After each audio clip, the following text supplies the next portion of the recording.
So in Murabaha, we need to have the offer and acceptance in place. The subject matter needs to be specified. All the things that we have already mentioned. It cannot be gold, silver, or currency, because when it comes to gold, silver, and currency, it cannot be deferred. By the way, Murabaha by default is not a deferred price contract.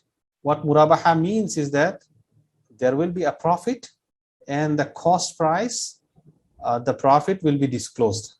It's one of the few buyu'ul amana, one of the trust-based sale contract. What does it mean? Usually when we go to the store or we ask the seller how much is the price, he will just say the price. He doesn't need to disclose the price or the profit, and there is no special virtue attached to disclosure as well. However, for some circumstances, one may want to disclose the profit or the cost price, so that he earns more trust from the purchaser, from the other party. It could be either the purchaser or the seller as well. So Murabaha is one of such contracts, and in that contract, in that type of sale, it's sold with profit. So there is a profit, and it is being disclosed. Now, what we do in IFI, we basically also attach another contract or another leg to it, which is deferred payment, bay bit-ta'jil. Now both are coming together, and it is making like a deferred Murabaha contract. So because it's a deferred contract, by default how it is being practiced, so we cannot have gold, silver, or any other currency as the subject matter, because if you recall, all those currencies need to be always exchanged on a spot. Okay, in terms of price, it includes only direct cost. So since it's a Bay'ul Amana, it's a trust-based sale, the IFI can do without Murabaha as well. It can just say it's a general sale contract. In that case, you don't need to disclose the cost.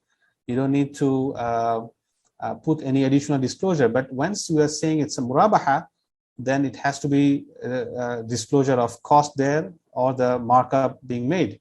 So when it comes to cost, only direct cost related to this Murabaha can be considered. If there is any discount received, that has to be disclosed as well. Cost and profit should be fixed and known. Unconditional rebate is acceptable. This is important. So if there is an early payment, as I mentioned, by default, Murabaha is not a deferred payment contract, but usually deferred payment is being attached to it. Now, in case of payment, if there is a early payment by the client, can we give him a rebate?